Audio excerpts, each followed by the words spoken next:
welcome back to Kelly Plans It All. I'm Kelly, and I wanted to do something different. I have been thinking so much about all the theater that I got to see in 2020 before everything shut down, and then how I continued having theater experiences after Broadway and theater as we know it ceased to exist in this intermission that we are in. So first we're going to start with just a recap of the shows I did get to see in person. So this is I think like volume 3 of just the professional show bills I've seen, but really I had started this volume in 2020 because the last one had filled up. So it's kind of where it all ended. As I get stickers from different things, I put them on here. So I have a Killer Party sticker. The Broadway Broad sent me one of their stickers a while back, so I stuck that on here. And then I have one of the Hamilton Black Lives Matter stickers. They put out several different versions, and I have some on different. I have one on a water bottle, this one here, and I have one on another binder. So I have lots of stickers. But so the year started last year, 2020, started out great. Got to see Freestyle Love Supreme the beginning of January on the 2nd, and then I flew to Chicago the next day, saw Mean Girls on the 4th, closed down Hamilton, Chicago on the 5th. That was an incredible night. Then went back to New York at the end of January for Broadway Con and saw a lot of stuff while I was there. So I saw Hadestown, which was incredible. In the same day, I saw Moulin Rouge and Jagged Little Pill. Got to see Beetlejuice. And of course, we went to see Hamilton. That's like a duh. But this is the last time I saw Hamilton. January 25th of 2020. We're almost coming up on a year since I've seen the show in a theater. And it's a lot. I have a lot of feelings about that. I got to see Emoji Land off Broadway. I really love this show. I think listening to the cast recording since then, I've fallen even more in love with the show, and I'm really excited to see it go somewhere and become something after this intermission period is over. The last professional show I saw in a theater was the touring company of the band's visit in Dallas on my birthday last year.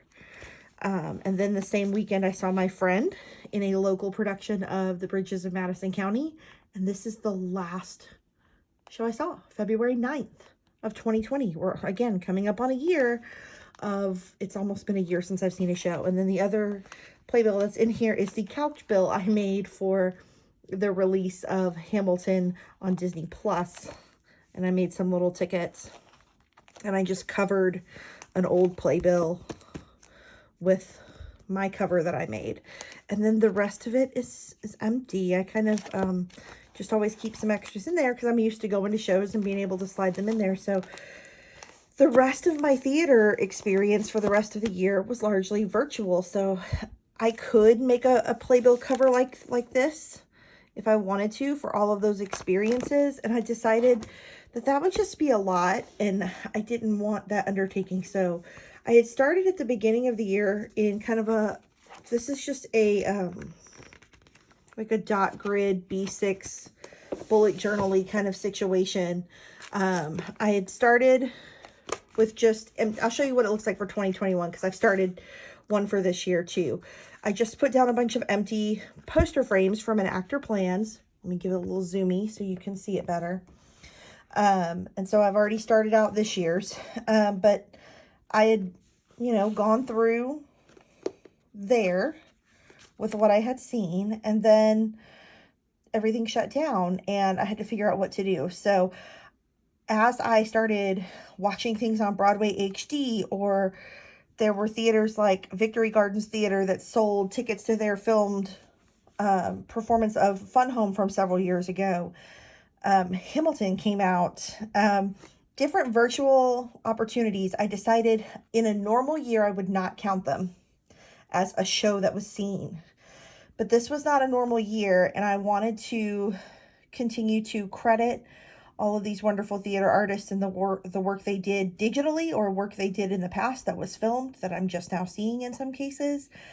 And I wanted to track all of those, and I ended up doing that. So most of these sticker designs that got actually put in the frames are from an actor plans, but some of them are not. There are shows that she hasn't done yet. She's been releasing the posters by decades, and there are some decades she hasn't gotten to yet.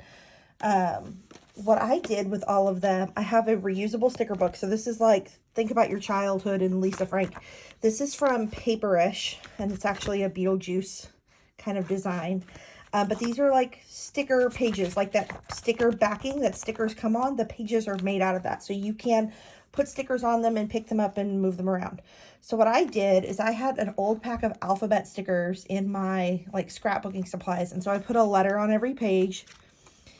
And then I grabbed the posters off of the little sheets that Melissa sells in her shop that fit in these frames. And she actually, the sheets usually come with two sizes, one that fits in here and then like a bigger size. So I put them both on here alphabetically so that I can go, oh, well, I watch whatever, Grease. I watch maybe Grease Live. That they did it on NBC a couple of years ago. Maybe if I had watched that, I haven't watched that in a long time. Maybe I should do that. I have stickers for it. You can, you know, I know Gypsy in a couple of versions is on Broadway HD. So there's like always something to pull from for most shows. But the shows that she hasn't got to yet, I do have stickers in here because I made them. So like the Puffs and the Fun Home, like I just grabbed the poster design for that show and made it about that size and printed it on sticker paper. And I didn't even bother like making cut lines and running it through my silhouette. That seemed like a lot of trouble for one little rectangle. So I just cut it out with scissors. And so like the good thing about it, if you are watching things on Broadway HD, there is a cover photo for each show that is about a poster size. So it's in the right proportions. You can just cut it out. So I made posters for some things, and then the ones that she had stickers for, I did use. And then there are like things that I didn't have anything for, so I used like a little Zoom sticker or a little drama comedy mask situation. Like these were performances. Aiden did some online theater classes and they had performances. I would normally count his performances as a performance, so I'm definitely doing that in a virtual sense. And I counted all the shows, and then I ended up with one too many for what I had already planned, and I didn't want to start one page for just one, so I stuck it up here sideways. And this is actually a radio play done through the Hamilcast feed. I've talked about it before, I think in my monthly recap in my big planner. So I was able to see a lot of theater. Pretty much I counted anything that was filmed on a stage, anything that was a ticketed event like the Jagged Little Pill reunion concert, anything that was a virtual show, like if you have watched A Killer Party or Our Offering. They did it in August, and then they did a rerun of it, and then they did a Christmas version, and I didn't get to see it. I was busy that night, so I didn't buy a ticket. But a show that was put together virtually, Dallas Theater Center did a play on a stage, but they didn't have an audience. They filmed it and then put out the link to watch it. Aiden did a musical on Zoom, not a musical, but a play on Zoom. So I counted it if it met any of those criteria. If it's something that has been previously released that I've seen before, or something like Hamilton that I'm obviously watching more than once, but like I've seen Newsies before, and I've seen Bandstand before, and I've seen Shrek. I only counted the first time I watched it in the intermission, so I'm not going to count it again. Now, I might count it again if I watch it again in 2021. And as you can see, I've already started with the Ratatouille musical. And then I watched Rent the other night. So I've got to finish logging that. But it's a good way to track your theater. The intention was in the live performance setting, but that got extended and a change this year. So that didn't happen according to plan. So that's one way. If you are someone who's into bullet journaling or keeping memories in this way, this is a great way to track shows seen in a year. And if you wanted to separate in person and virtual, you could. I'm lumping them all together because life is weird. I'm hoping by 2022, it will be exclusively in-person theater that I'm counting again. So there's some other things you can do. This is the Broadway Passport from a company called Broadway Up Close, and they do tours in New York related to theater. Jonathan and I did their Hamilton tour in 2018. They have now, to continue to bring that theater-loving tour atmosphere, are doing some virtual tours. But you can buy this. They have a little stand in Times Square where they sell some of their merch. I bought this at Broadway Con. But it has all 41 Broadway theaters in it, and I went and actually decorated each one with these marquee stickers that Melissa sells through an Actor Plans, so that I can kind of make it a little bit more fun. But then you can go get your passport stamped after a show at their little booth. They will do it, or like me, I bought this after the fact, pretty much at the end of Broadway Con, so I'd already seen all the shows I was going to see that trip. They sell the stamps, so you can, you know, do it yourself from home to catch yours up, and then make it your new thing of stopping by their booth after a show and getting your passport stamped. So I think I will definitely do that in the future, but mine is all caught up and ready for the time being. They also have in the back a place for keeping track of their tours that they offer.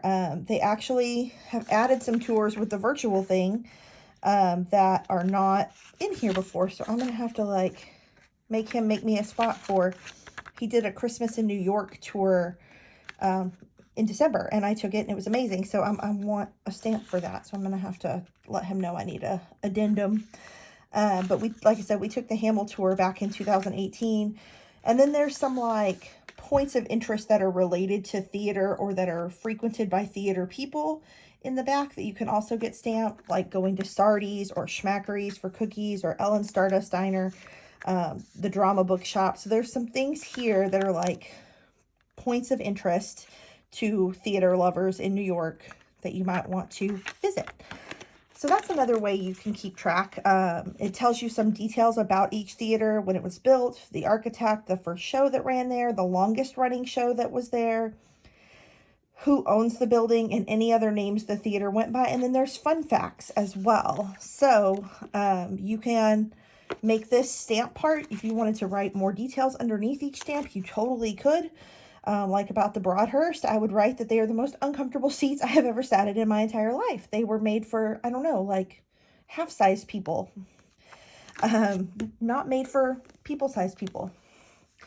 And then I've shown this before. This is the show passport from Letterfolk, and it has an entry like, let me open, I'm trying to open to a blank page, like this for, I think it holds 20 shows. And so you can put a number, you can date it, title, venue. You could use this even if you wanted to keep up with details about virtual shows that you've seen. The great news is it works both ways. This one in particular, I use when I see Hamilton. So I was able to add a couple of entries in 2020, the closing show of Hamilton Chicago.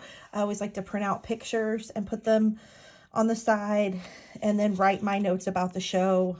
And then my last Hamilton, which happened to be on Broadway, with some of the people that I had just seen in Chicago, had moved to this company by the time we got there, just a few weeks later. So got to write a little bit about that. But yeah, all of my time seeing Hamilton are in here. And it's just a really cool way to track the show you've seen. If you see a lot of shows, you're going to need a lot of these. That's why I decided I wouldn't do it for every show I see, that I would do one exclusively for Hamilton. But if you wanted to do like one per year, if you see, maybe you normally do like a Broadway trip and then see the shows in your hometown, you could probably do one of these a year. But when you're seeing a lot of shows, I would need, like, this is 40 stickers, well, 41 with that one up there. So that's more than 2 of these for a year. I don't know that I would have gotten to this many in live performances though, because obviously virtual filmed things are so accessible that I may not have gotten to this many though. I mean, with Aiden's school shows and community productions, touring, trips, I might have still gotten to this point. The shows would have been completely different. So all this to say that just because theater is not happening with live audiences, or at least it shouldn't be. I have heard tell of some community theaters that are doing it against all common sense. But just because it's not happening doesn't mean you can't celebrate the art that is out there. There are people doing fantastic theater online. So I encourage you to find it, to follow sites like Broadway World. They tend to push out news about those opportunities. Follow me on Instagram, because I promise if there's something virtual coming out, I'm probably watching it, and I probably am sharing information about it. So if nothing else, follow me, and I will lead you to the good things. I will say, of all of these things, that the things that are still available that you can go watch right now, obviously if you haven't seen Hamilton on Disney Plus, I don't know what's wrong with you. It's been out for almost 6 months at this point. You should have had a watch by now, but if you haven't, go do it.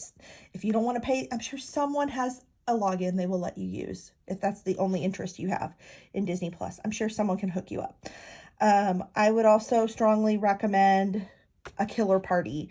It's available on Broadway HD if you are subscribing there, or if you want to get a 1-week free trial and watch it, or whatever their length of free trial is. I think it's a week. But it's also available. You can just purchase the whole 9-episode series. I think it's like $12.99 on Vimeo. If you go to the website, I'm sure you'll find it. It's fantastic. It's very well done. The songs are super catchy. The cast recording's available on Spotify as well. I really, really enjoy it. Love listening to it. Love watching it repeatedly. So those are some of my super cool takeaways of virtual shows from this year. In-person shows, as far as things I hadn't seen before, Emojiland, Jagged Little Pill, Hadestown were new to me and were incredible. I mean, everything I saw was incredible, but those are 3 that just kind of recycle in my mind a lot. So things to look forward to in the after times when theater comes back. There's a light, a very small pinpoint of light down the road from when we are all vaccinated, but it's coming soon. So then we can do more of this in person. But for now, you have some ways to keep your memories alive. Thanks so much for watching this, and I hope that you are planning some great theater experiences safely in 2021, and hopefully by the end of the year we can all be back in the theater together. You can subscribe so that you get more of this kind of stuff. Leave me some comments, tell me how you made it through 2020 without theater or without live theater. And if you saw anything I didn't see that I need to now go find, if it's something that's still available, I would love any leads you have on things I missed. Thanks so much again. Bye.